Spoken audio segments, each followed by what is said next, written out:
Welcome to this week's episode of Humans in 5. We're coming up to our favorite time of year, summertime. As the days get longer and the sun gets brighter, it gets harder and harder to want to stay inside. We both love the feeling of sun on our reptilian flesh, and we're ready to head out for some fun in the sun. Being out in the sunshine can have a lot of perks. We've already talked about the benefits of green spaces and getting enough daylight during different times of the year.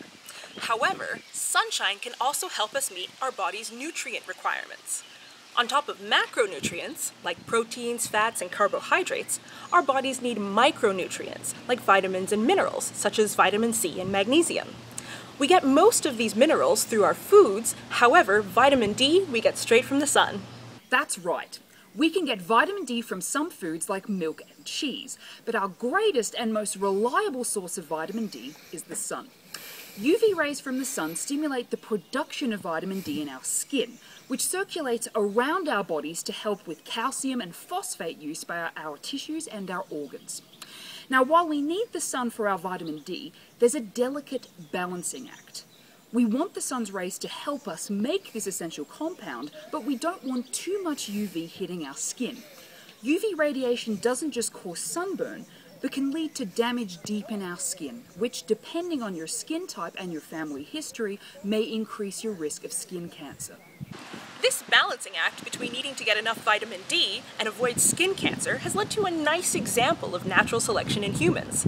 Some people who live in or have a family history from regions with more sun exposure have more melanin or sun-blocking pigments in their skin, while others have way less. In high sun regions, higher melanin can help minimize the effects of the sun's UV radiation on skin. In low sun regions, lower melanin can help make sure enough UV rays penetrate the skin, allowing vitamin D to be made in sufficient quantities. However, these trends aren't perfect. While there are some people with higher melanin in low sun exposure regions, such as the Arctic, there are also people with lower melanin in high sun regions. Also, higher melanin levels don't necessarily mean that you're immune from skin cancer. Every skin color is at risk when we experience too much UV.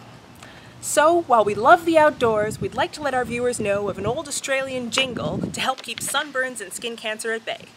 Whenever you're out for some fun in the sun, remember to slip on a shirt, slop on some sunscreen, and slap on a hat.